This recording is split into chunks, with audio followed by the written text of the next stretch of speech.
Listo, chicos, ahí ya puse a grabar. Buenas noches, ¿cómo van? Buenas noches. Profe, muy Ya, buenas noches. ya hice el ajuste de la actividad de ese taller 1, ¿sí? La intención es que ya estemos avanzando pues, un poquito sobre ello. ¿Qué más les iba a contar? Pues nada, digamos que podemos cerrar los micrófonos, gracias.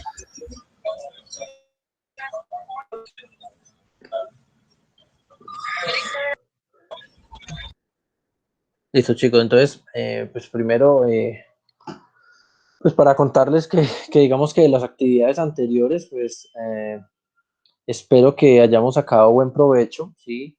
Son actividades de diagnóstico y de alguna forma de nivelación para validar pues cómo estamos en términos de levantamiento de requerimientos, que siempre van a ser importantes, y de modelo, digamos que de modelamiento, ¿sí? Modelamiento del sistema, es que la manera en la que estructuramos pues nuestras bases de datos.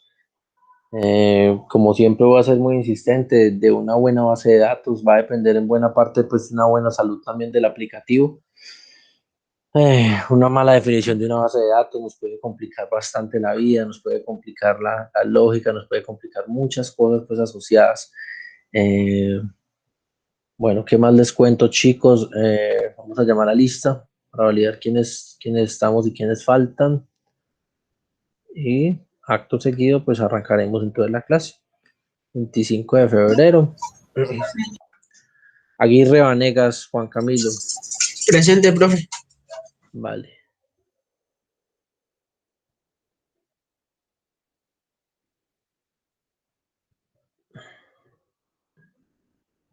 Un segundo. Juan David, vale. Si tienes problemas para conectarte, pues la verdad, la intención es que pues la clase no te la pierdas, sí. Trata de visualizar el video.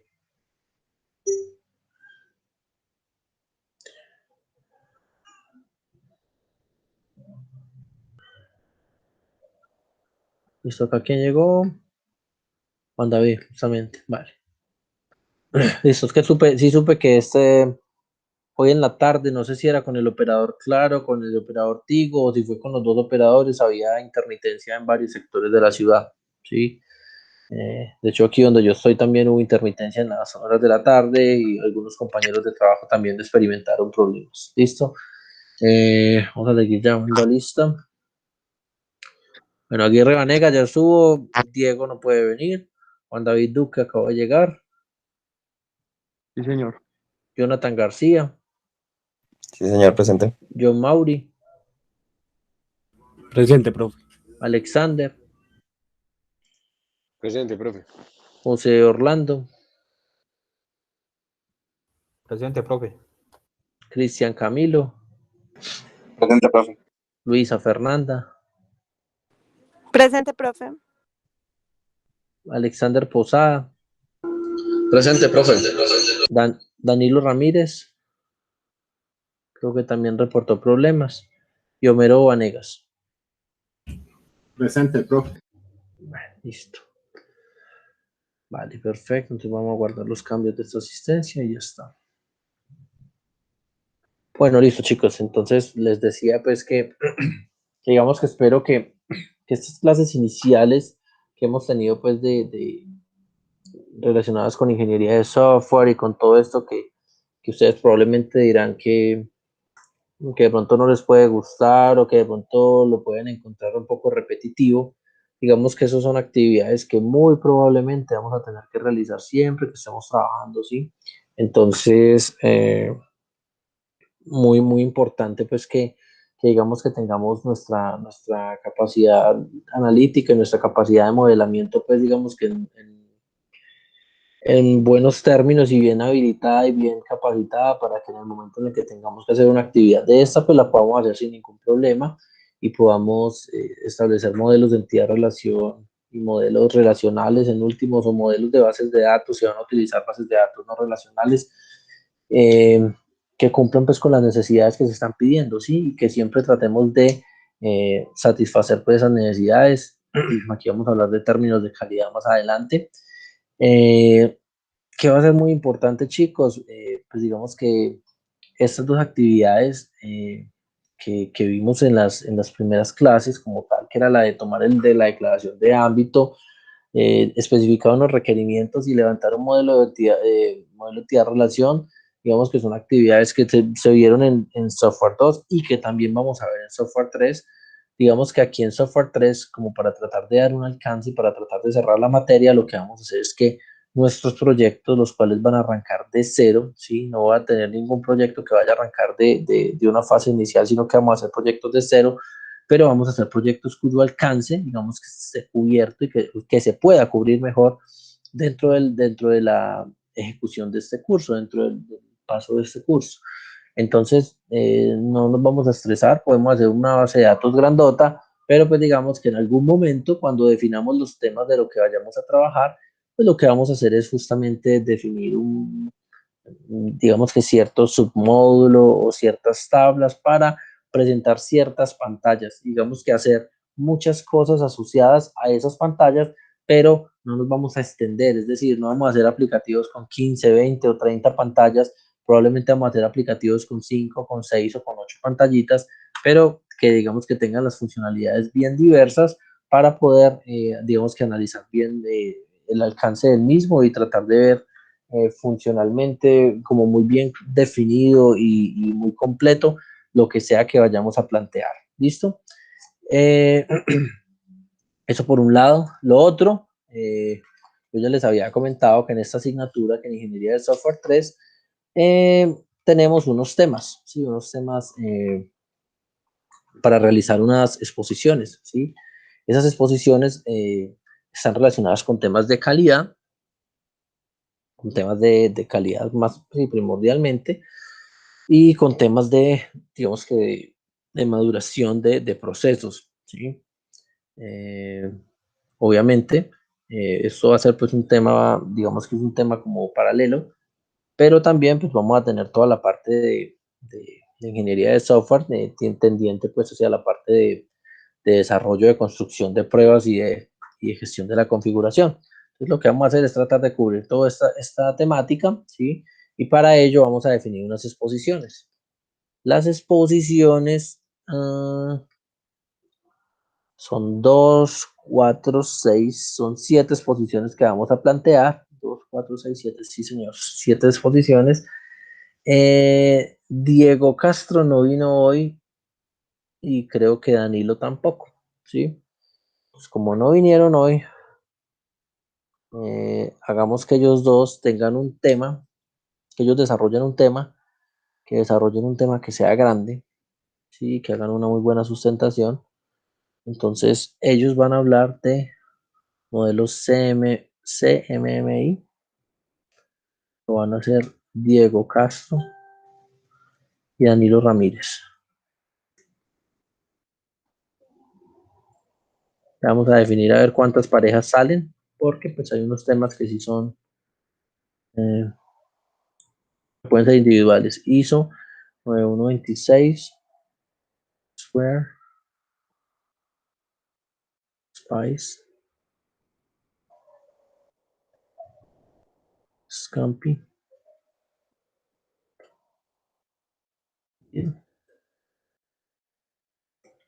y Scrum. Ahí lo único que va a ser de una metodología, digamos que metodología ágil va a ser Scrum, el resto están, digamos que más orientados hacia la parte de calidad, ¿sí? Me sobran, en este momento tengo 1, 2, 3, 4, 5, 6, tengo 6 temas, ¿sí? Para ocupar a 10 personas, si mal no estoy. ¿Quiénes quieren hacerse en pareja? Pero creo que solamente tendríamos, no, definamos los individuales. Aquí voy a poner los temas, ¿sí? Ya está uno asignado, que es para los dos que no asistieron. Quedan 6 temas. ISO 9126, Square, Spice, Scampi, ITIL y Scrum. ¿Alguien quiere escoger uno o los asigno? Profe, asígnelos. Sí, profe, pues asígnelos. Listo, vale. Entonces vamos a hacerlo aquí. Entonces yo saco la lista. Entonces estamos con ISO 9126. Va Camilo. Square. Va Alexander. Spice. Spice va Luisa. Scampi va Juan David, Juan Duque. Itido va John Mauri. Scrum a Homero. Y me quedan haciendo falta todavía por asignar José. Profe, qué pena, me repite el tema, porfa. Es que Ya lo voy a escribir, ya, tranquilo que ya los voy a escribir. listo, o sea, es que escuché lagueado el audio. Sí, es que estaba acá como haciendo una introspección, pero con voz baja, tranquilo. Ya. Bueno. Listo. Entonces vamos acá, Juan Duque, allá con Alexander León.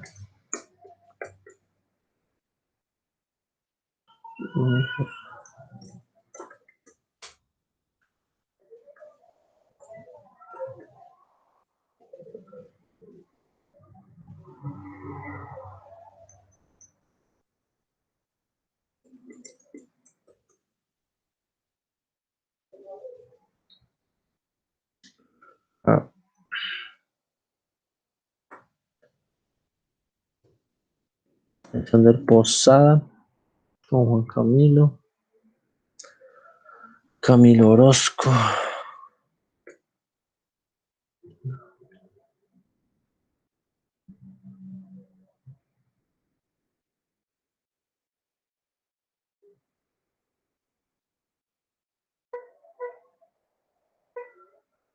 Listo. Validen porfa que ahí hayan quedado todos asignados. Deben de haber 12 personas. 1, 2, 3, 4, 5, 6, 7, 8, 9, 10, 11 y 12. Ahí cuento 12 personas, ¿sí?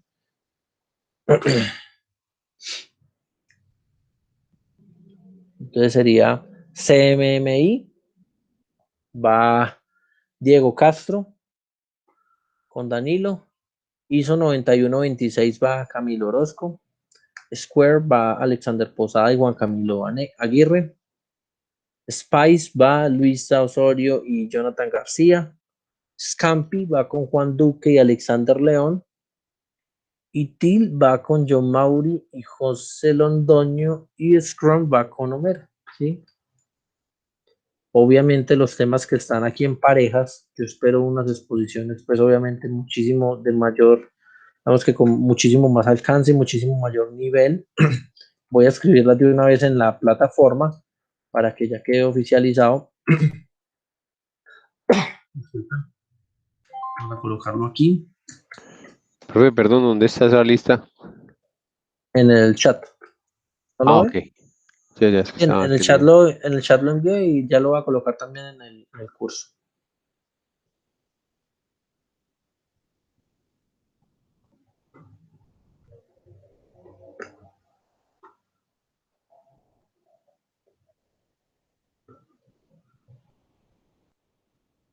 Bueno, lo voy a escribir por aquí en un espaciocito de la primera semana. Y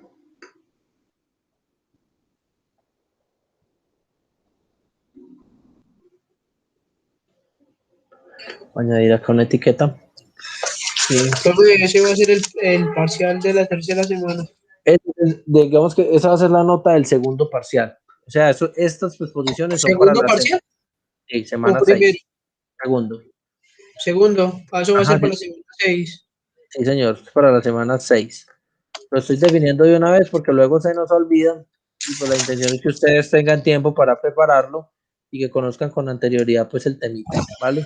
Pero esto es para la semana 6 para que no vayan a pensar que es que esto es para el primer parcial ni nada de esas cosas, ¿listo? Profe, yo no pude estar la primera semana que fue un lunes.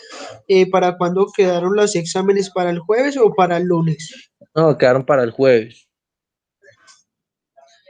Listo, profe. Listo, esto va a ser semana 6 y acá escribo también jueves. Eso ahí ya dejé la anotacioncita, ya la voy a subir aquí a la plataforma para que nos quede ya oficial.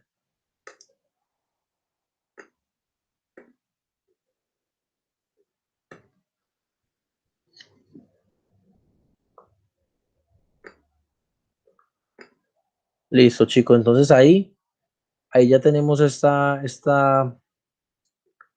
distribución. Igual voy a tomar una fotico y se las voy a compartir al grupo del WhatsApp para que también lo tengamos presente. Eso, les recuerdo que esta nota va a ser el equivalente al segundo parcial de la asignatura, va a ser una sustentación que yo espero pues que sea algo muy, muy completo, ¿sí? Algo muy bien hecho y digamos que algo en lo que ustedes muestren que son estudiantes ya de semestres muy, muy avanzados. ¿Listo? Acá la acabo de compartir y ahora sí empecemos ya. Listo. Bueno, chicos, entonces,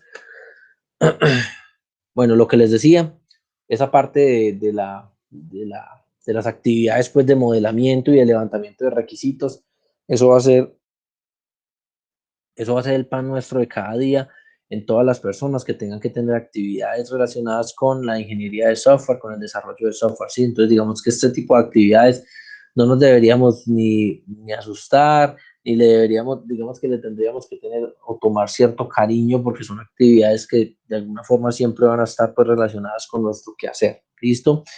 ¿Qué otra cosa les iba a decir? Listo, la clase pasada hicimos el trabajo, lo hice yo, en la clase anterior lo había hecho en el computador, lo hizo Cristian Camilo. Yo considero, ustedes necesitan algún tipo de ajuste, para ustedes ya es claro ese procedimiento de levantar requerimientos y digamos que de establecer y especificar los requerimientos y de adicionalmente levantar un modelo de entidad-relación. Todavía hay dudas, todavía hay preguntas. Me interesa porque ya en este momento ya cerraríamos ese tema y ya continuaríamos con otro tipo de actividades. Ah, verdad que esto está chido.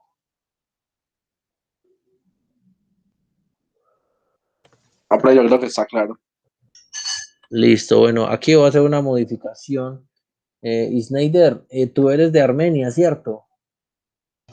Sí, profe, buenas noches, yo soy de Armenia. Buenas noches, listo.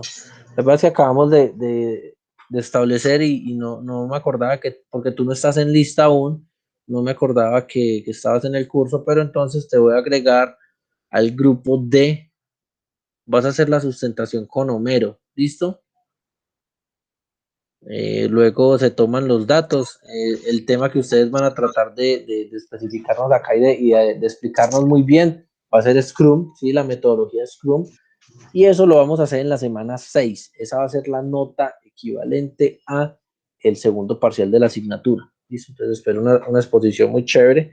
¿Qué reglas vamos a colocar para esa exposición? Pues simplemente que traigamos unas diapositivas con el formato institucional, ¿sí? Con el logo de la Remington, y que es digamos que ese formato es una pantalla azul que sale de primero con el logo de la Remington centrado y luego tiene las páginas blancas con el escudito de la Remington arriba. Ojo, muchachos, no es hacerlo ni a deformar el logo, ni a dejar el logo como un huevito, no, hay un formato institucional que si alguna cosa yo me encargo de compartírselos y de ponérselos en el aula para que trabajen sobre ese formato, ¿sí? Y acostumbren a que ya cualquier trabajo, cualquier exposición que tengan que hacer, hágalo pues con ese loguito, con ese formato, para que digamos que les quede pues ya con la identidad que ustedes tienen que seguir trabajando en las exposiciones de aquí hasta el final de la carrera. ¿Ibas a hablar algo, Juan Camilo? Profe, ¿que a qué hora lo podría subir el archivo? Ese formato de... Sí, a ver si nos lo puede compartir, profe. Sí, no, yo trato de compartirlos, trato de subírselos de aquí a mañana, será que suba todos los videos que me faltan de esta semana y trato de subirles ahí dentro de los documentos pues, del currículum de la clase y el plan de aula y la concertación. Les coloco también el formato institucional para que lo manipulen y para que trabajen pues con él. ¿Listo? Entonces, nada, las exposiciones pues ya están ahí. La única persona que lo va a hacer individual va a ser Cristian Camilo. Por eso no le coloqué pues un tema que fuera tan pesado. Las otras personas creo que todas quedaron haciéndola en parejas, ¿sí? Sí, todas quedaron haciéndola en parejas, salvo Camilo Orozco. Homero pues ya sabemos que la va a hacer con Snyder, entonces ahorita pues los que no se conozcan, porfa, crucen números, aprovechen ahí para interactuar con otro compañero, sí, para conocer otro compañero y pues para que vayan haciendo este tema con tiempo, pues hoy estamos cerrando la segunda semana de clases de ustedes como tal y faltan todavía 4 semanas, falta algo así como un mes, entonces pues no es para asustarlos ni nada de eso, sino para que vayan, digamos que levantando información con cierto tiempo, la vayan depurando y vayan sacando pues digamos que lo mejor de allí y no se pongan a correr un día antes de la exposición tratando de llenar las diapositivas pues de texto, ¿sí? Algo, pues algunas anotaciones importantes, no me gustan las diapositivas muy cargadas de texto, ¿sí? En ocasiones habla mucho mejor una imagen o unas, digamos que ciertos conceptos o ciertas palabras claves o ciertas nubes de tags o algunas cosas, porque lo que más me interesa a mí es justamente el hecho de encontrar el dominio del tema que ustedes están manifestando. Otra cosa, pues esas sustentaciones, esas exposiciones que van a hacer, van con cámara, ¿sí? Entonces las personas que no tengan cámara para que porfa ese día traten de, qué sé yo, de apuntarse con el celular mientras trabajan desde el computador o no sé qué hacer, pero la intención es que todos tengamos cámara ese día, ¿sí? Eh, Tratar de que el tiempo de la exposición esté más o menos entre 15 minutos, algo así aproximado, ¿sí? Entonces, es bueno que hagan el ejercicio, ¿sí? Pueden ser más, pero pues tratar de que no sean menos de 15 minutos, articular bien, hablar bien, ¿sí? Estar tranquilos y hacer todo este tipo de actividades que van a ser muy importantes digamos que para su perfil, tratando pues de llevar pues digamos que en cierto momento la batuta pues de lo que están hablando, estar pues aquí no vamos a estar parados al frente en una pizarra, pues en un tablero, pero digamos que es el equivalente de estar acá con un micrófono abierto, estar dando indicaciones, estar compartiendo algunos conceptos.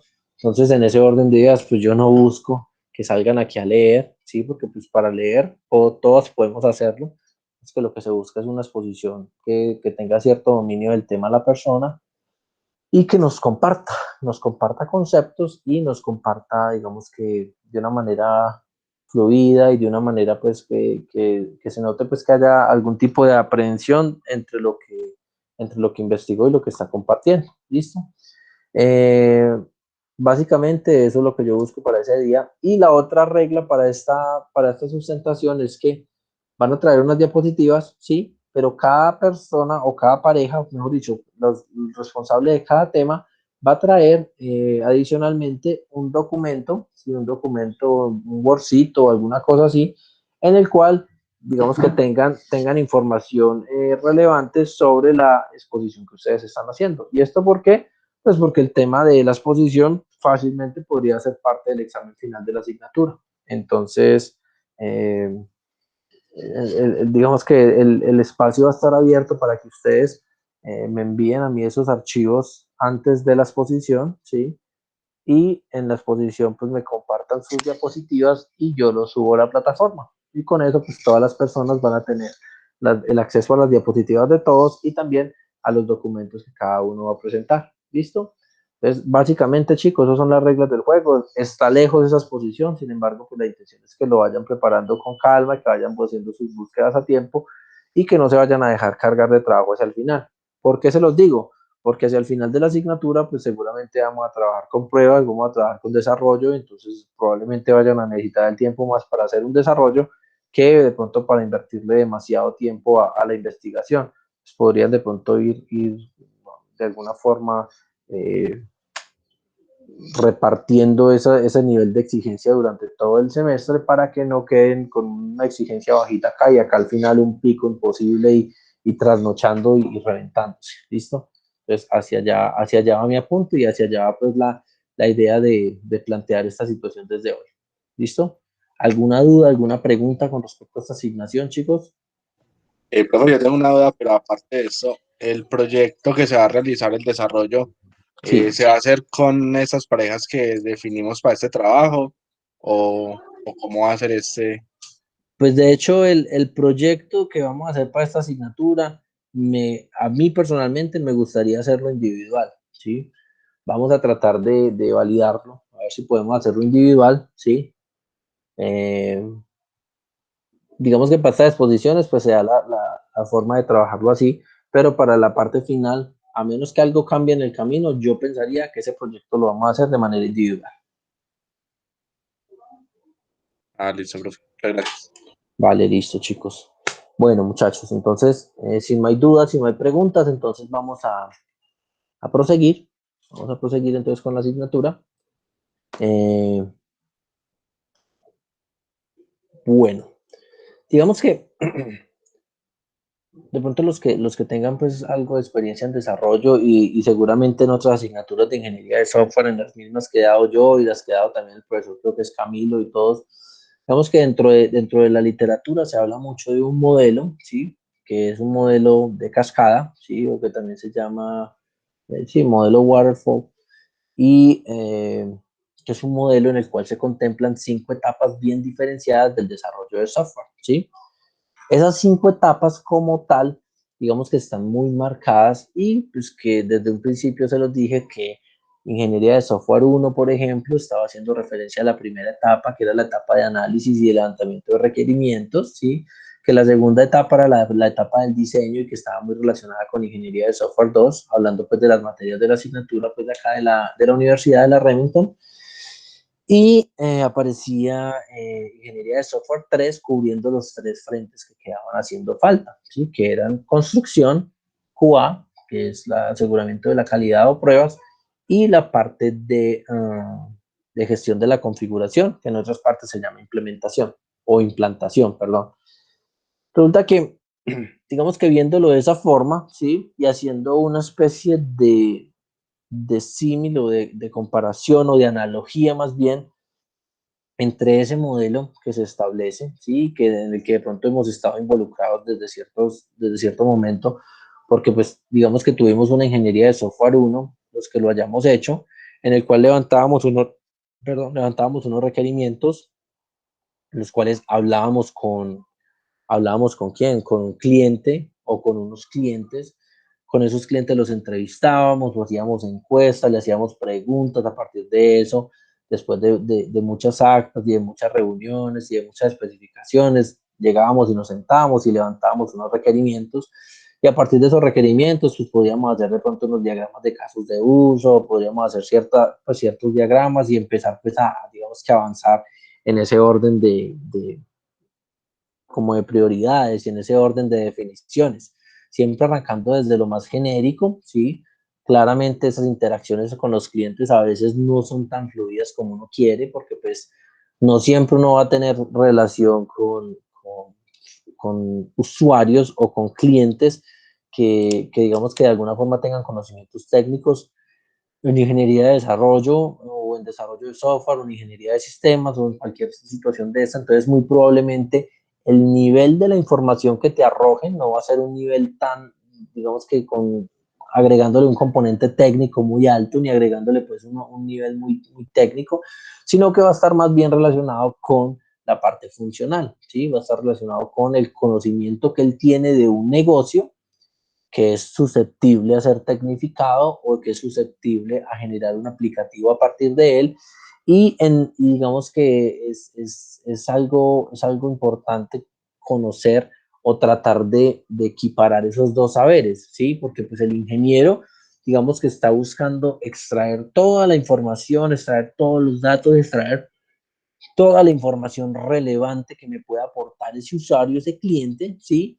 Pero adicionalmente, el cliente, pues obviamente él va a entregar la información, él va a esperar que la información sea muy clara y digamos que ahí vamos a tener nosotros que tener también la habilidad de ponernos de alguna forma en los zapatos del cliente, ¿sí? Tratar de entender y de interpretar absolutamente lo que el cliente quiere decir y lo que el cliente busca con el proceso. Si no se hace, pues hay que hacer todos, digamos que todos los mecanismos, hay que buscar todos los mecanismos, todas las ayudas y todas las interacciones que sean del caso para obviamente tratar de aterrizar todo, porque un cliente me puede salir vendiendo 1000 cosas y luego en la otra reunión me puede estar diciendo cosas que se pueden contradecir o que pueden ampliar el alcance, ¿sí? O que me pueden hacer que un aplicativo no sea tan chico como se espera, sino que sea mucho más grande. Entonces, ese tipo de cosas, digamos que tenemos que irlas atacando muy bien. ¿Y cómo lo hacemos? Haciendo un proceso responsable, haciendo un proceso concienzudo, un proceso honesto, un proceso en el cual garanticemos que estamos entendiendo la necesidad del cliente, que estamos entendiendo y digiriendo todo lo que él va a hacer, lo que él pretende que se haga. ¿Para qué? Pues para tener total claridad de lo que se hace y no permitir que en reunión tras reunión él de pronto se me vaya a entrar a contradecir o que me vaya a ampliar un alcance, que me vaya a modificar las reglas del juego. Es una etapa muy importante, chicos.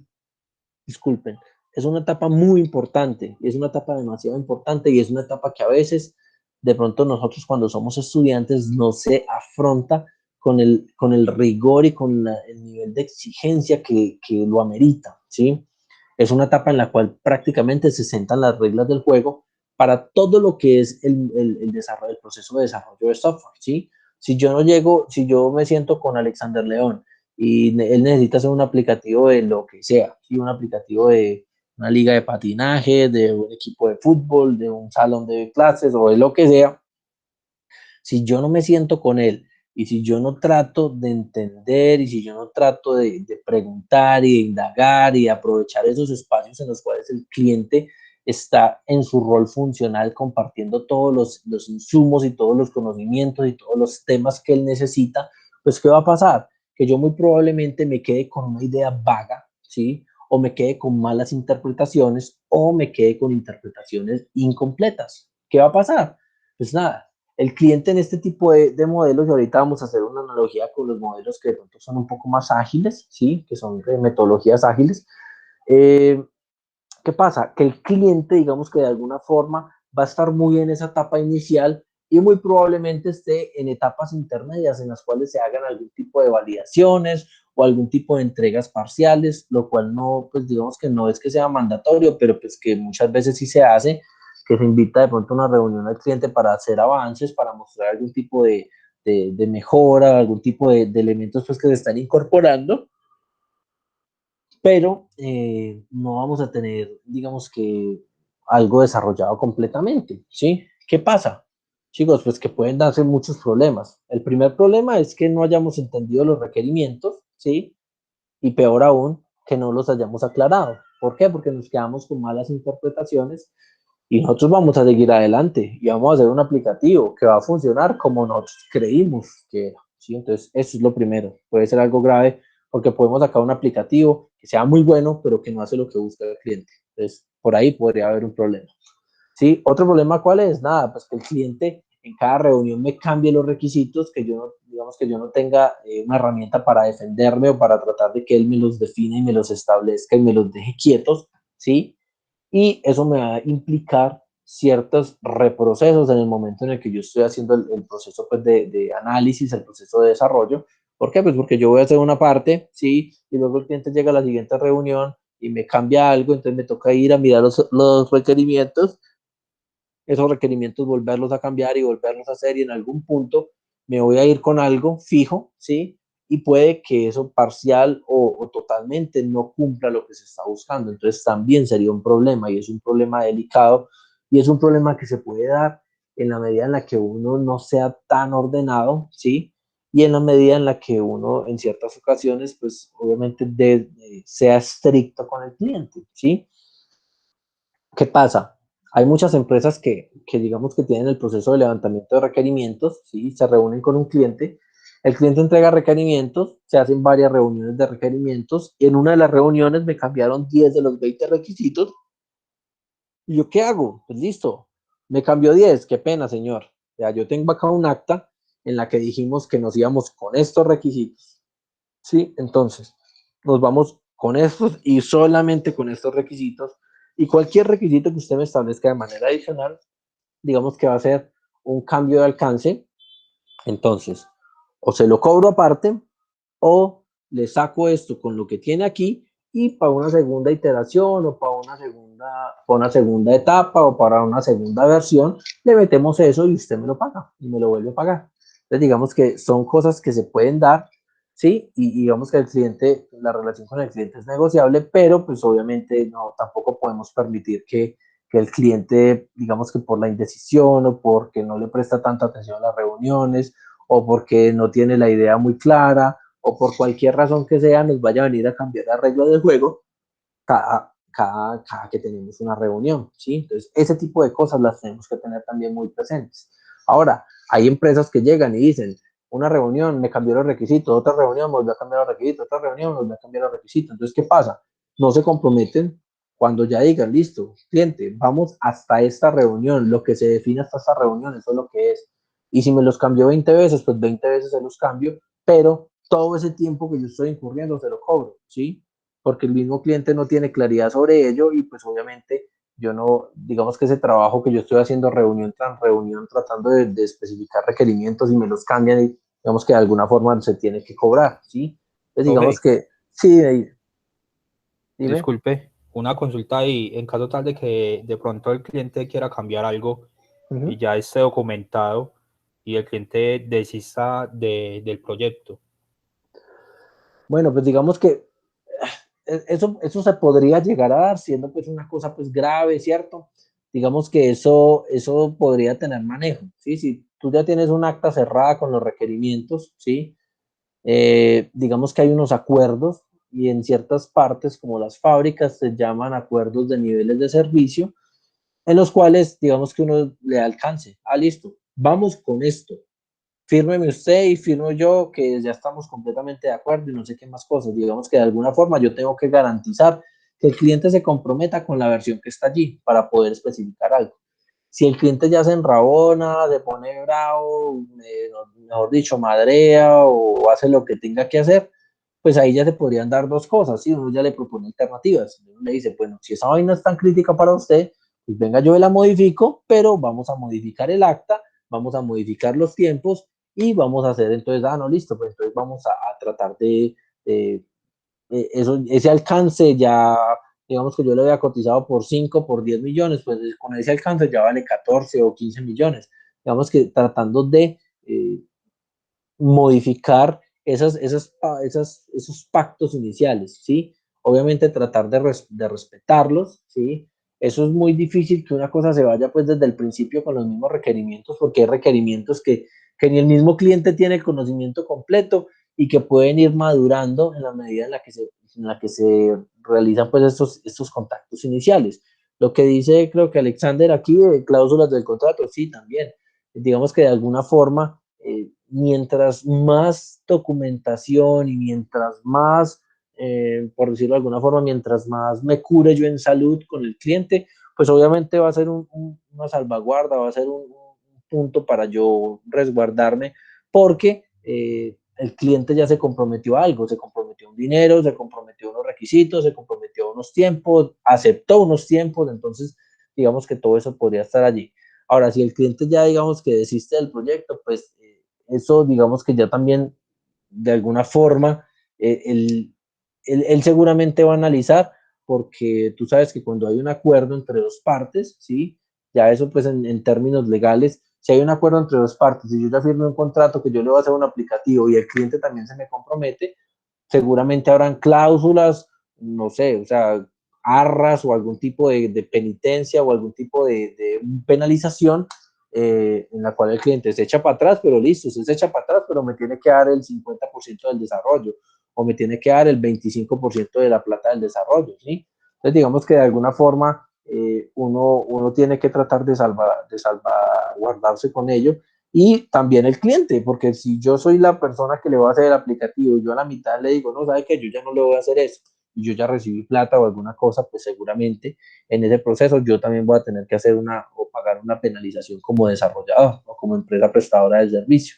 Entonces, digamos que ahí tendríamos ¿cuál es la invitación allí? Es a tratar de formalizar esos acuerdos que se hacen con el cliente, ¿sí?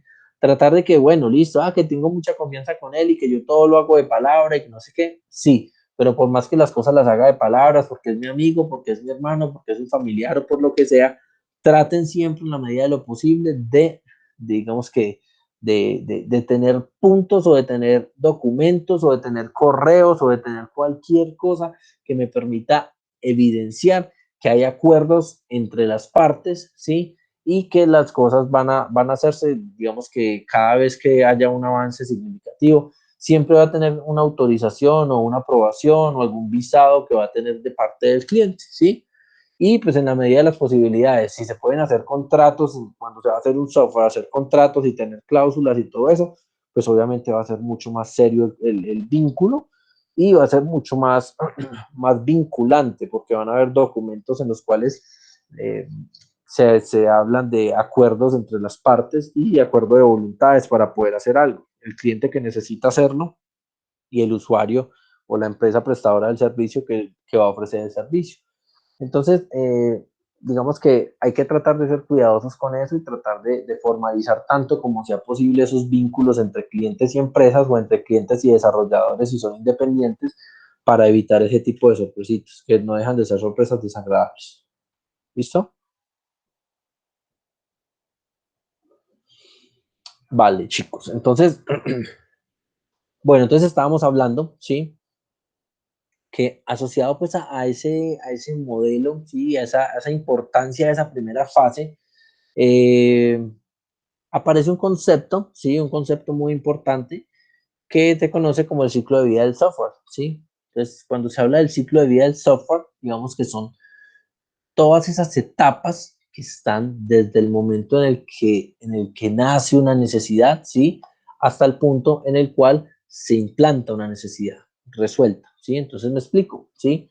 Hay una primera parte en la cual está la concepción, digamos que el ciclo de vida del software nace desde el momento en punto en el que nace una necesidad para hacer algo, una necesidad para ser sistematizada, para ser tecnificada, ¿sí?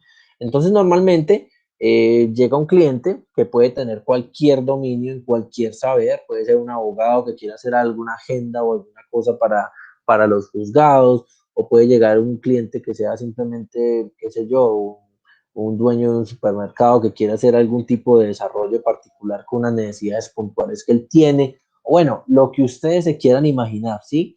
Tan, digamos que tan específico o tan complicado o tan sencillo como ustedes lo dispongan.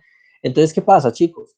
Desde el momento en punto en el que la idea nace en el cliente, digamos que desde ahí arranca como tal el ciclo de vida del software, siempre y cuando pues la necesidad que tenga el cliente sea una necesidad de sistematizar, ¿sí?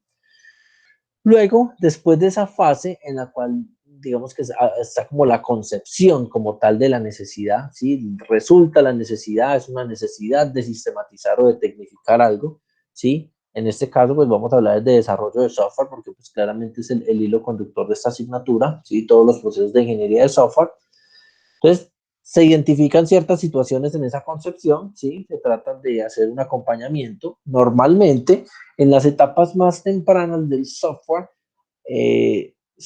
digamos que la relación entre el cliente y la parte del desarrollo o la parte de ingeniería o de la empresa prestadora o el ingeniero que vaya a hacer eso, normalmente se asocia con un rol de arquitecto de software. ¿Por qué? Porque digamos que los arquitectos de software tienen un conocimiento mucho más amplio, ¿sí? Conciben, digamos que las diferentes capas y los diferentes alcances y las diferentes limitaciones que puede tener una solución, ¿sí? En un lenguaje pues, relacionado o en alguna situación pues así puntual.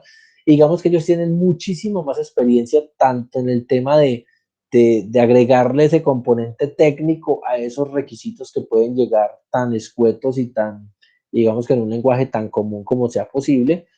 Y adicionalmente, pues debe tener también ciertas actitudes y ciertas aptitudes en términos de empatía y en términos de, de amabilidad y de muchas otras cosas para hacer que esa relación sea una relación fluida y que sea una relación también en la cual se pueda tener, digamos que sí, una fluidez y un trato cordial entre las partes y un entendimiento y una preocupación porque el cliente se sienta escuchado, pero pues obviamente desde la parte de arquitectura y desde la parte técnica va a ser una persona que va a tener mucha pericia para poder bajar esos requerimientos de un lenguaje común hacia un lenguaje técnico.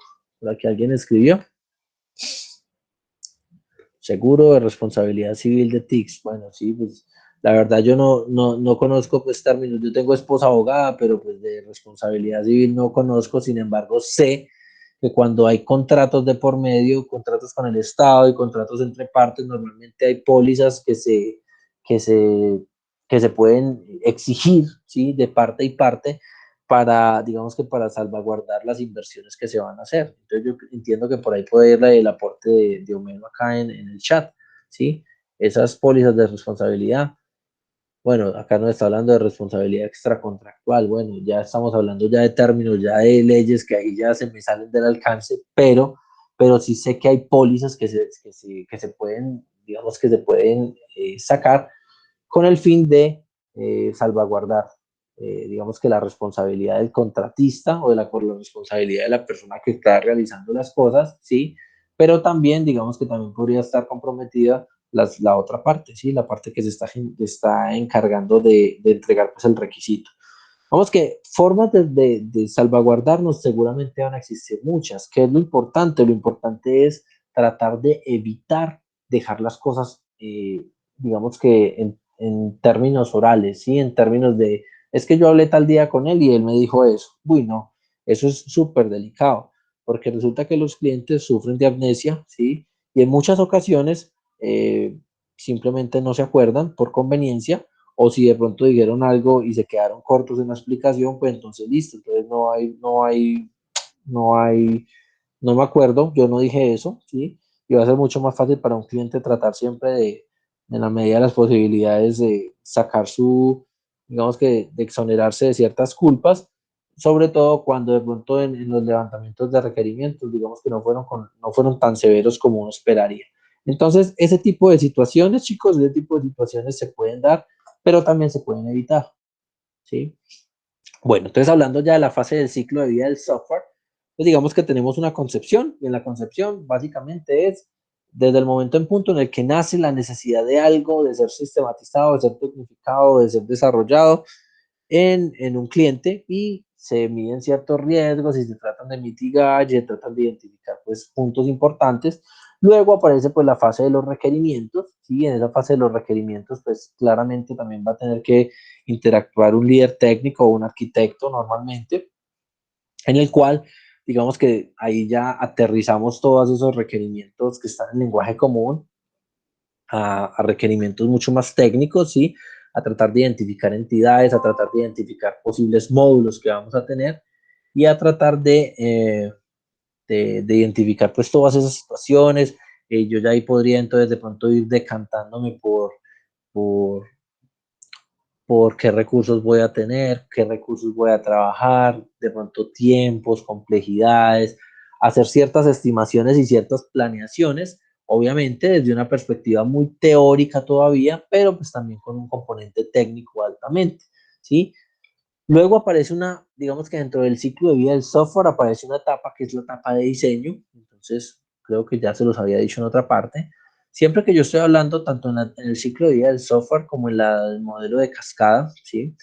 Digamos que el análisis siempre se enfoca en qué voy a hacer y el diseño siempre se enfoca en cómo lo voy a hacer. Entonces, digamos que ahí yo ya en ese cómo, yo ya podría estar definiendo cómo voy a desarrollar, pues entonces en qué lenguaje lo voy a desarrollar, ¿sí?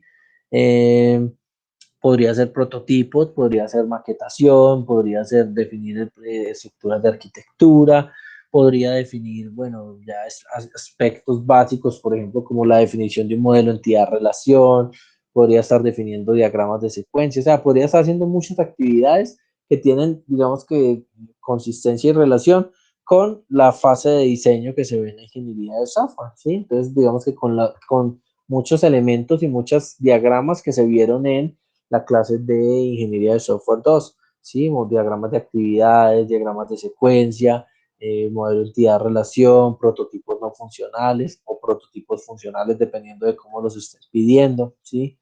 Entonces, todas esas cosas tienen que estar allí presentes. Luego, aparece la etapa de construcción dentro del ciclo de software.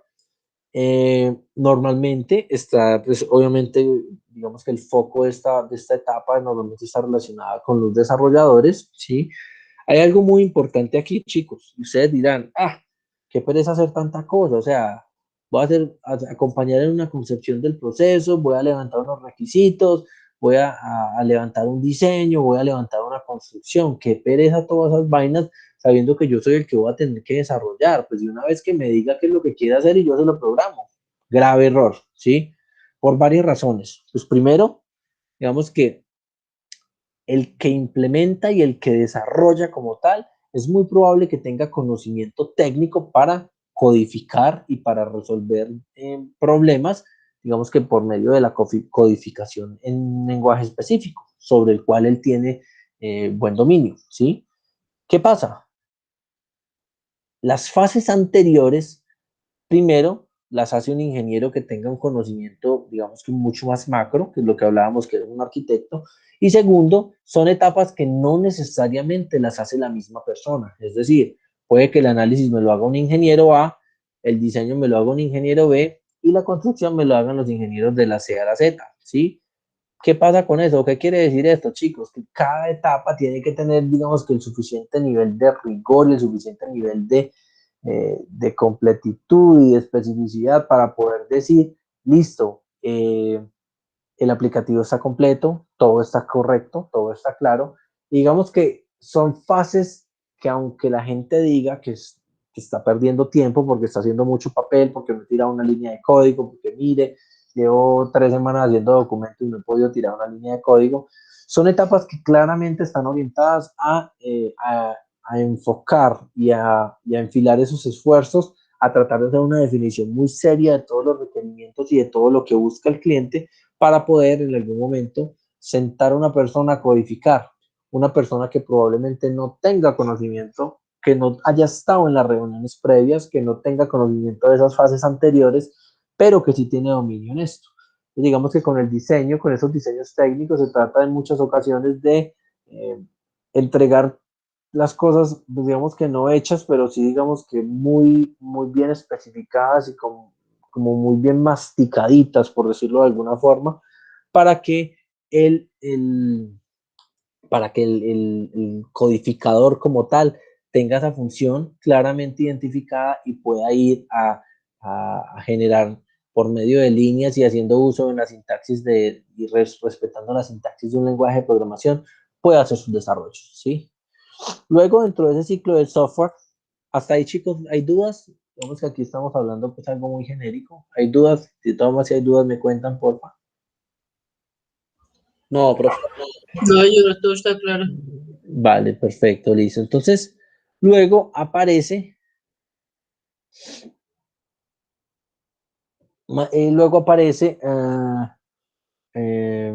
la fase de pruebas, ¿sí? Una fase demasiado importante, ¿sí? Es una fase que en muchas ocasiones se castiga, y ya les voy a explicar por qué se castiga, pero es una etapa como tal que debería ser respetada. ¿Qué es lo que pasa, chicos? Tenemos un cronograma, y nuestro cronograma tiene 3 meses, ¿sí? 15 días para hacer análisis, 15 días para hacer diseño, un mes para hacer desarrollo y un mes para hacer pruebas, ¿sí? Por decir algo. ¿Por qué? Pues porque el nivel de pruebas va a ser muy significativo para poder obtener toda la información y para poder cumplir con todos los requerimientos y para poder validarlo absolutamente todo lo que se está desarrollando. Perfecto, listo. ¿Qué pasa? El análisis ya no se me demoró 15 días, sino que se me demoró 25. El diseño se me demoró no 15, sino 25 días. Ahí ya me pasé un poquito. Ella llevo como 50 días de los 3 meses que eran iniciales. Voy a hacer el desarrollo, ya no me demoré un mes, sino que demoré 35 días y cuando menos pensé, ¿qué pasó? Todos los tiempos se expandieron, pero el gran tiempo de la entrega del proyecto no. Entonces las actividades adentro de ese margen de tiempo se expanden, ¿sí? ¿Y qué hacen? Contraen o eliminan el tiempo de pruebas. Entonces, ¿qué se logra con esto? Se logran aplicativos que no son tan precisos como quieran, se logran, digamos que no se logra el nivel de calidad asociado o que se espera de la solución.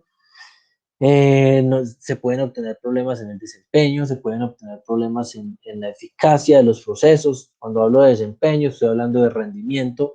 Cuando hablo de eficacia, estoy diciendo que no está haciendo las cosas adecuadamente. Se pueden hacer ejercicios que de pronto se coman una máquina, bueno, se pueden obtener cualquier cantidad de cosas que no se detectan por no tener un espacio de pruebas adecuado. Por eso digo, el espacio de pruebas es casi tan importante como la parte de desarrollo. ¿Qué es lo que pasa? Que digamos que como está casi siempre antes de la fase de entrega al cliente o la fase de gestión de la configuración, ¿sí? Normalmente en los proyectos, siempre que se habla de proyectos, se está inyectando cierto nivel de estimación y cuando se inyecta estimación, se inyecta incertidumbre. Entonces, ¿qué pasa? Puede que no hayamos hecho una estimación adecuada o puede que las personas involucradas en el proyecto no tuvieran la formación que se requería o puede que no haya sido estimado para personas con tal nivel de experticia, sino para un nivel mucho más alto. ¿Y qué pasa? Pues estamos obteniendo estimaciones incorrectas, estamos volándonos en esos tiempos internos y ¿qué está pasando al final? Nos estamos comiendo el tiempo de pruebas, estamos entregando aplicativos sin la validación plena de todos los requisitos y estamos entregando aplicativos que claramente eso es como un tiro al aire que uno no sabe a quién le va a caer, pero son situaciones que definitivamente no son deseables. ¿Por qué? Pues porque se va a ir sin una validación previa. Entonces, digamos que todos los errores, mientras pasen dentro del ciclo de vida del software, digamos que, aunque no son buenos, porque pues que a uno le señalen errores nunca va a ser agradable ni divertido, van a ser mucho menos costosos y mucho menos graves si ocurren, digamos que dentro de mi ciclo, que es donde yo tengo el control y digamos que donde yo tengo el balón, a que me vayan a ocurrir una vez yo lo pase a producción, una vez el aplicativo ya esté en manos del cliente. ¿Por qué?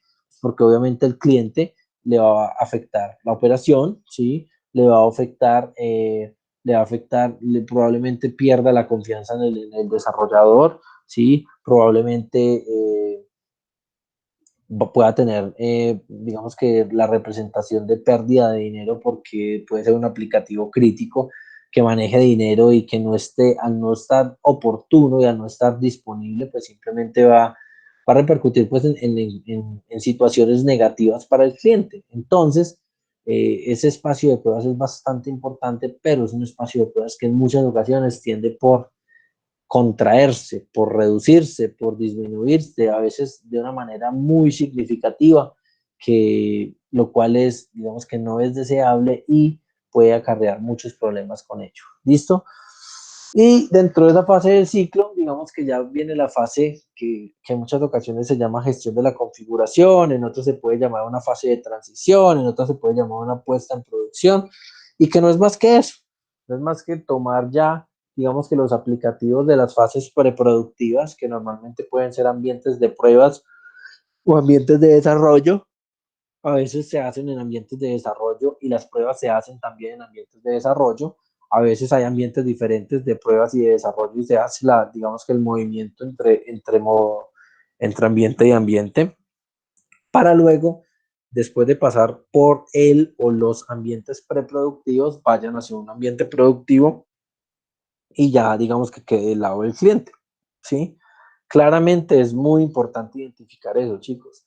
Cuando el cliente, digamos que en ese punto, cuando el aplicativo de alguna forma es puesto en producción, ese es el punto en el cual el ciclo de vida como tal, digamos que se completa, ¿sí? Obviamente, al decir ciclo de vida, es muy probable que pueda iterar, ¿sí? No es como un proyecto que inicia y termina, sino que el ciclo de vida de un aplicativo podría incluso iterar, podría tener después de pruebas, detectar bugs y volver otra vez a una fase de desarrollo y luego o quedaron requisitos mal definidos desde el análisis y toca ajustarlos o quedaron cosas mal definidas en la base de datos en el diseño. Entonces digamos que por eso el ciclo, porque pues obviamente puede iterar y digamos que se puede incrementar la situación, se pueden sacar evolutivos y se pueden hacer mejoras sobre el aplicativo que sea que se esté trabajando, ¿sí? Eh, Hasta ahí, chicos, ¿cómo vamos con eso? Bien, profe. Vale, listo.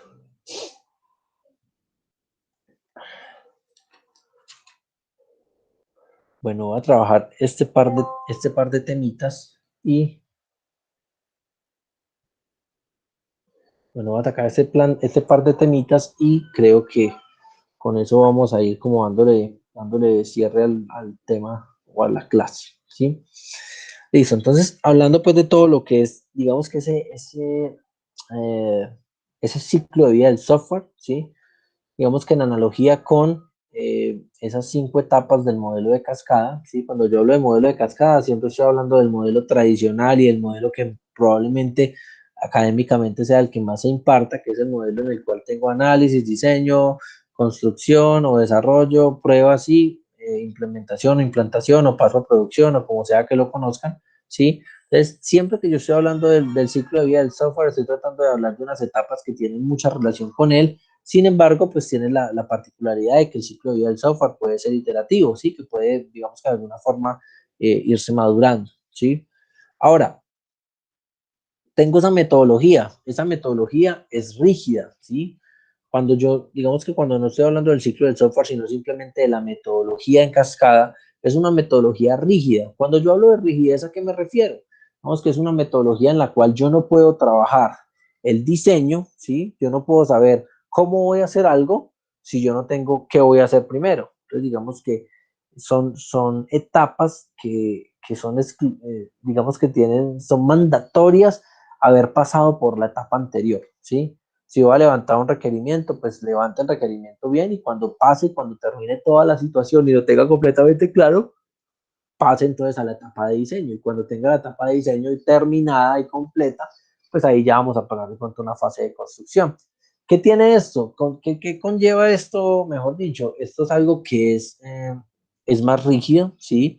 Es una metodología tradicional, y es una metodología en la cual los procesos y digamos que se establecen ciertos procesos y ciertos objetivos y ciertas situaciones, pero todas las situaciones que se están ofreciendo y que se están produciendo y que se están estableciendo son rígidas, ¿sí?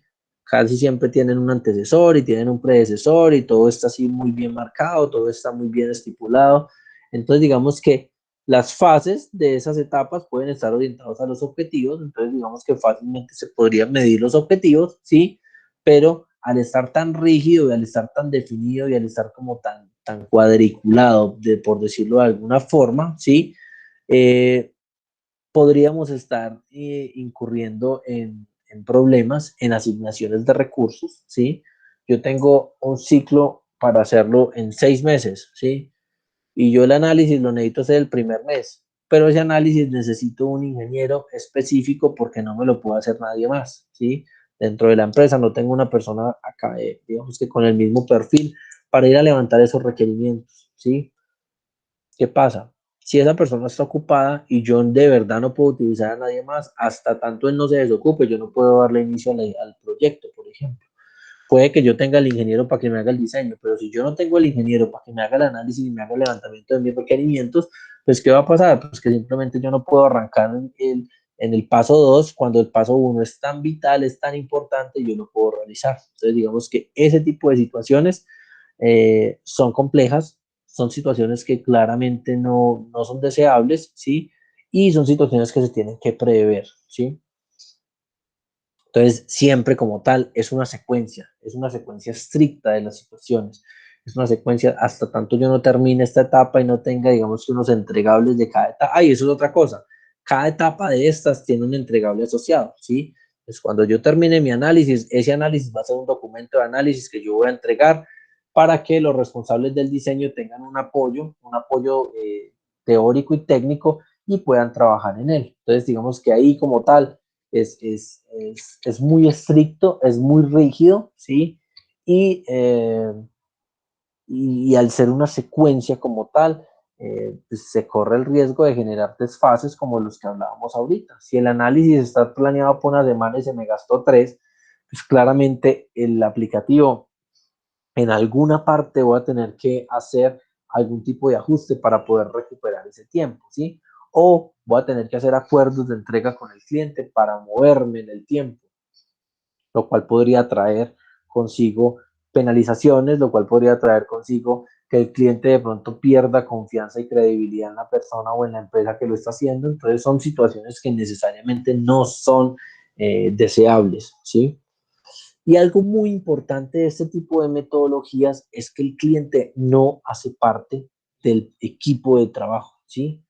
Dentro de la imagen del equipo de trabajo no aparece el cliente. Digamos que el cliente, desde su parte funcional, lo que hace es que permite dar como una especie de kickoff, dando todos los elementos, dando todas las especificaciones, aportando todo su conocimiento funcional para poder trabajar con ello, ¿sí? Pero el cliente como tal no hace parte de mi proceso. Entonces, mi desarrollo, mi análisis y todo esto, salvo que tengamos etapas o puntos de validación o de chequeo dentro de la misma modalidad, pues yo no voy a poder decirle al cliente, es que necesito tal cosa, porque muchas de estas personas no tienen la disponibilidad, no les interesa tener tanta disponibilidad y hay otras personas que simplemente pues no, no están porque no quieren o porque no les interesa, porque tienen otros temas, porque están muy ocupados o por cualquier situación, pues que me vaya a redundar en eso, que me vaya a redundar en que la persona no va a estar disponible. Entonces, las dudas se me van a enfrascar, se me van a encolar y después de tener muchísimas dudas, pues ¿qué puede pasar? Puede pasar que yo empiece a postergar trabajo, una de dos, a postergar trabajo o a suponer cosas, lo cual no se sabe cuál de las dos es más grave, porque la una estaría afectando directamente pues los tiempos estipulados y los plazos y los planes que se tienen, y la otra pues que es el verbo más peligroso para los ingenieros de software, que es el verbo suponer. ¿Por qué? Pues porque uno no debe suponer absolutamente nada, ¿sí? ¿Por qué de suponer? No quedan sino problemas. De suponer, para el desarrollador puede que algo lo suponga y sea muy claro de la forma en la que él lo especifica, y luego llega el cliente y el cliente que dice, no, qué pena, pero es que usted supuso esto, pero esto está malo, o sea, esto no es lo que yo estoy buscando, esto no es lo que necesito, o ese proceso no se hace de esa forma, ¿usted por qué lo hizo de esa forma?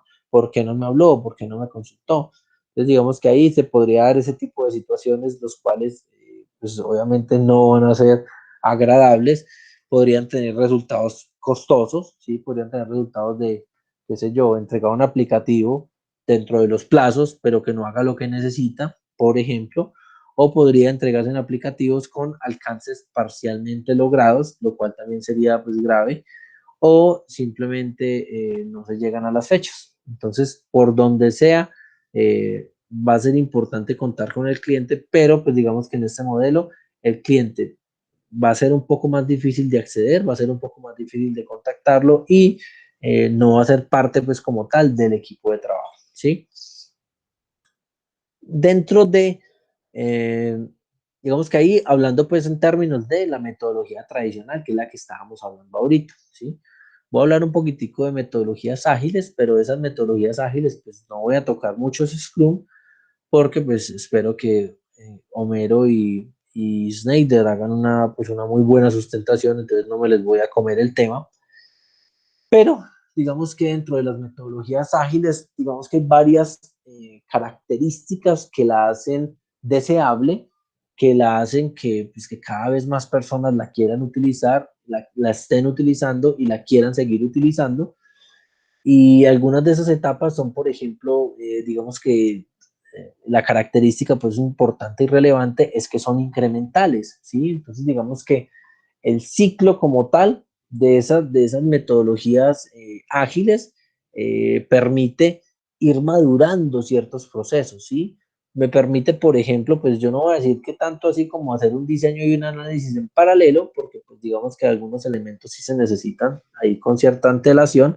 Sin embargo, sí me puede permitir, digamos que distribuir la tarea o distribuir las tareas de una manera más adecuada para, por ejemplo, garantizar que todos los ingenieros estén ocupados a la vez, por ejemplo, ¿sí? Me puede también aportar maduramiento en las diferentes fases, me puede ir aportando nuevos requerimientos, de pronto no desde la parte técnica de funcional del cliente, sino que me puede ir ayudando a mejorar o a madurar, como les digo, los requerimientos que yo ya tengo especificados, ¿sí? Tengo otra condición y es que el cliente en este tipo de metodologías sí se considera parte del equipo, sí se considera parte del proceso. Entonces, al yo sentir que mi cliente me está acompañando, sea directamente o sea a través de un elemento, pues de un rol conocido como el Product Owner, que digamos que es o una persona capacitada con las necesidades funcionales que se requieren de parte del cliente o de parte del equipo, pero que está completamente empapado de todo lo funcional que se requiere. O sea, hace las veces como del dueño de las necesidades, por decirlo de alguna forma, ¿sí? Entonces, ¿qué pasa? Pues en la medida en la que eso ocurra y que eso se dé, pues claramente yo voy a tener, digamos que una interlocución mucho más cercana para satisfacer todas esas dudas, digamos que de aspectos funcionales para yo poderlos aterrizar.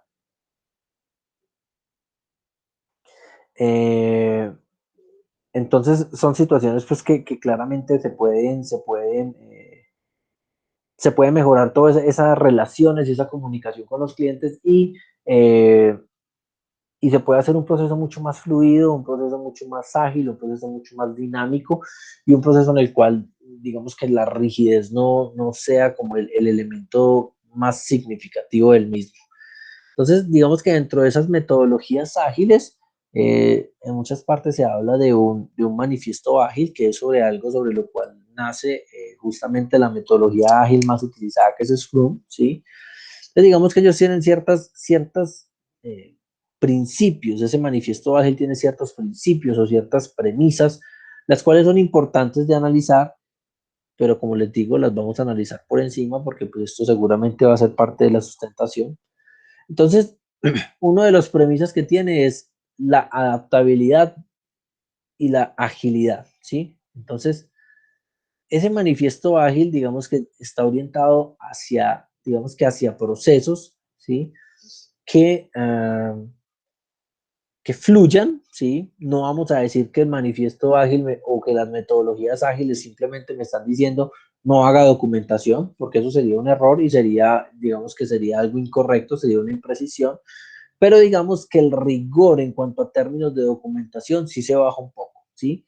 No se elimina, eso sí tenganlo completamente claro. Ninguna metodología, por más programación extrema que sea o por más Scrum que sea, nunca va a implicar el hecho de no hacer documentación, ¿sí? Obviamente que se priman ciertas cosas sobre ello. Entonces, digamos que en estas metodologías ágiles hay 4 principios que trae ese manifiesto ágil.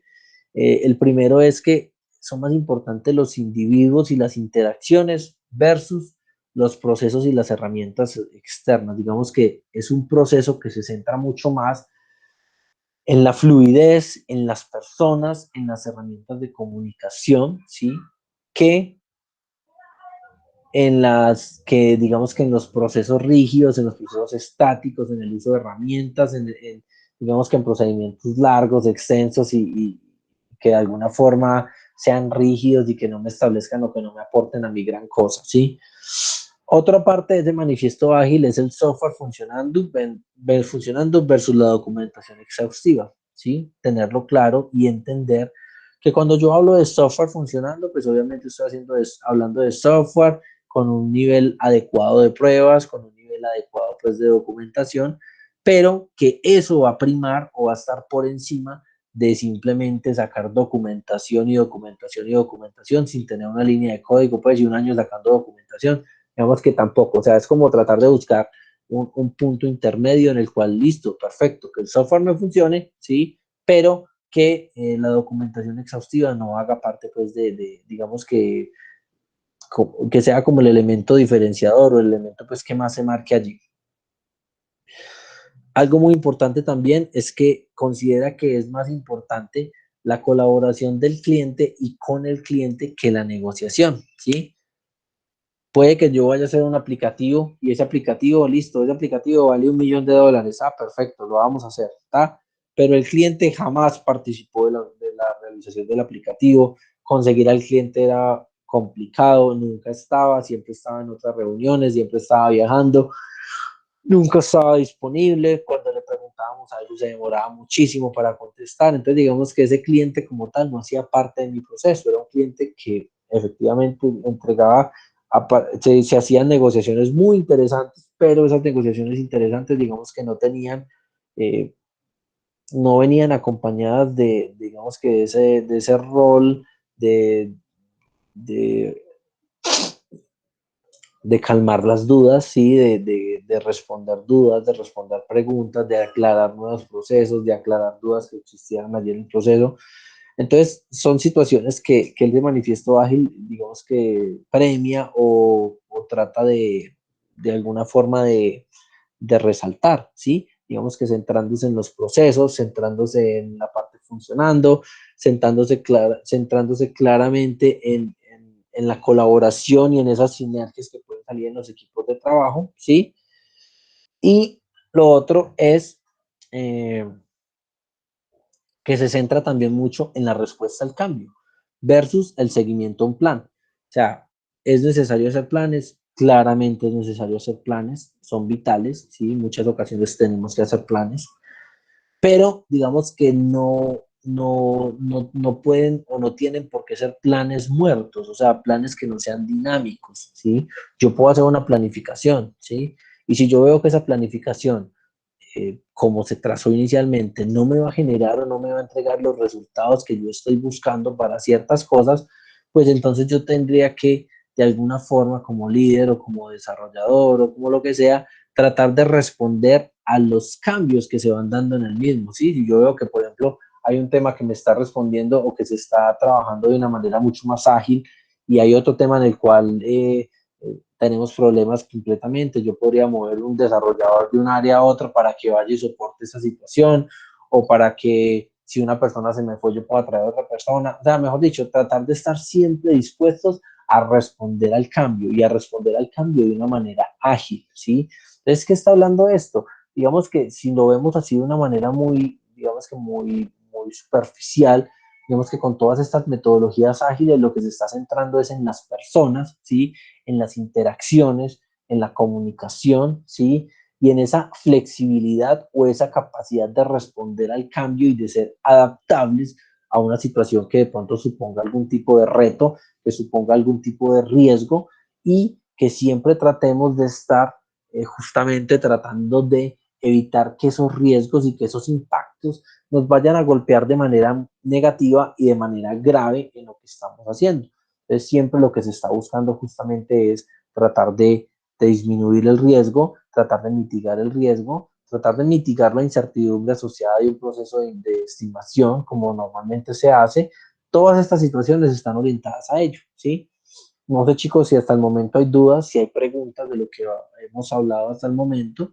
Como les digo, no entro a explicar exactamente pues, la metodología de desarrollo Scrum, porque pues, claramente va a ser un tema dentro de las exposiciones, entonces allí seguramente se va a hacer una ampliación de ello.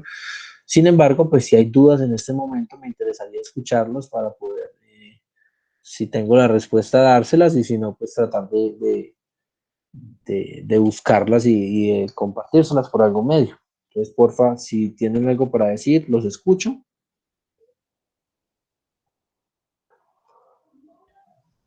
No, profe. Pues por el momento no, pues en cuanto a la metodología, ya pues después de la exposición imagino que surgirán preguntas e inquietudes y en el desarrollo pues para esta de pronto si tengo alguna duda le haré saber. Claro que sí. Sí, digamos que esto es una metodología de la cual hay mucha información, ¿sí? Es una metodología que de alguna forma casi que se está convirtiendo pues en lo más utilizado en términos de desarrollo, ¿sí?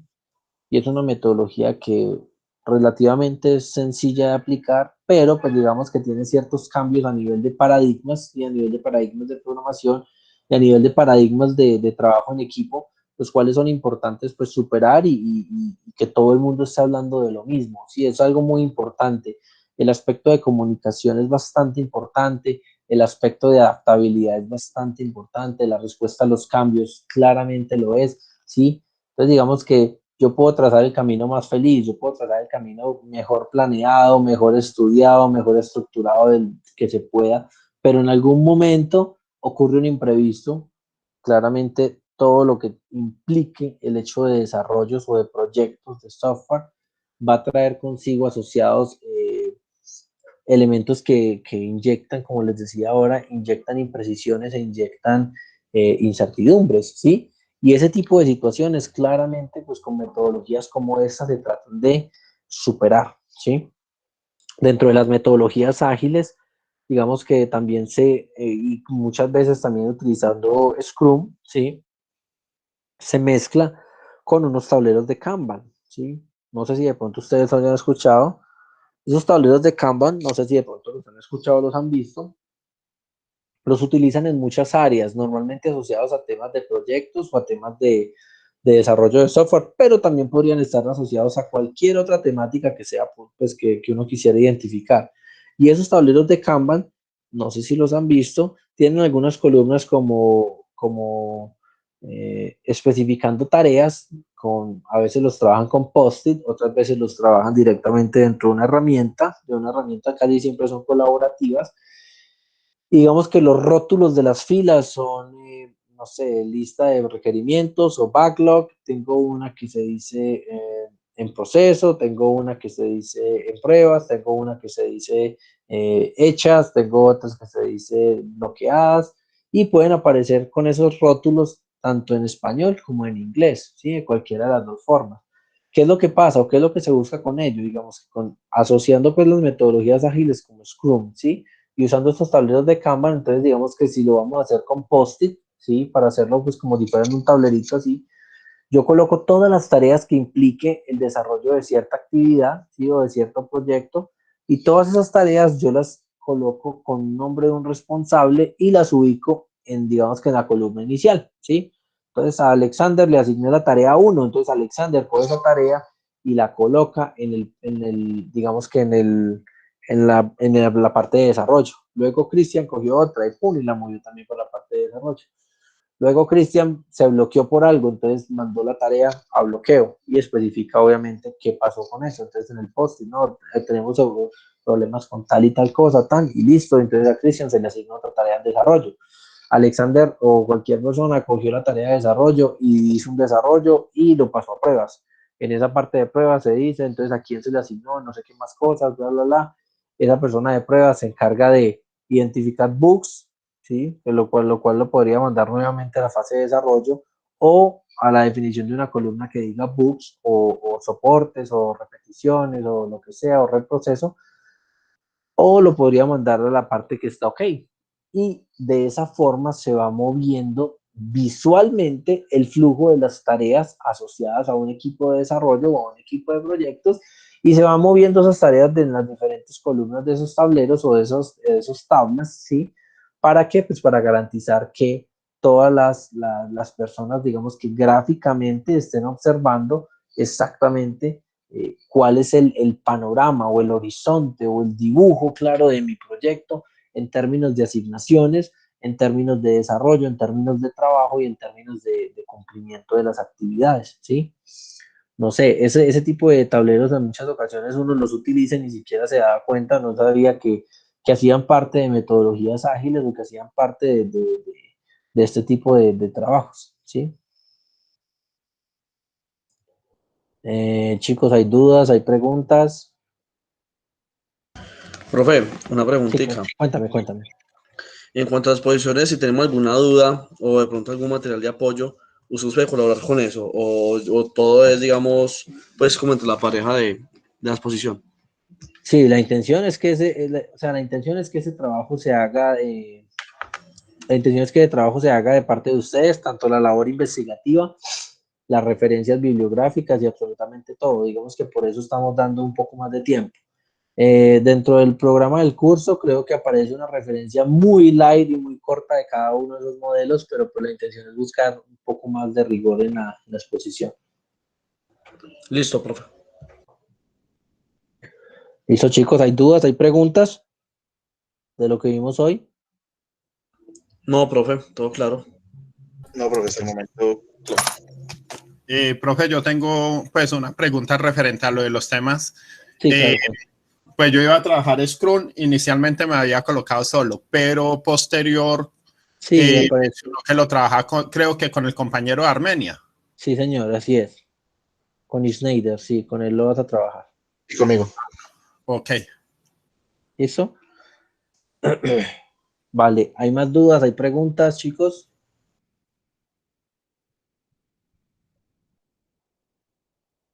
No, profe. Bueno, chicos, como no quiero arrancar un nuevo tema, ¿sí? Para dejarlo así como tan iniciado, vamos a dejar la clase del día de hoy de este tamaño. Bueno, les voy a hacer una pregunta. Esta pregunta también la hice en la clase de anoche de gerencia de gestión de proyectos informáticos, ¿sí? Y está relacionada con el concepto de calidad, ¿sí? Allí digamos que se toca muy superficialmente, pero aquí sí vamos a ahondar un poco más en ello, ¿sí?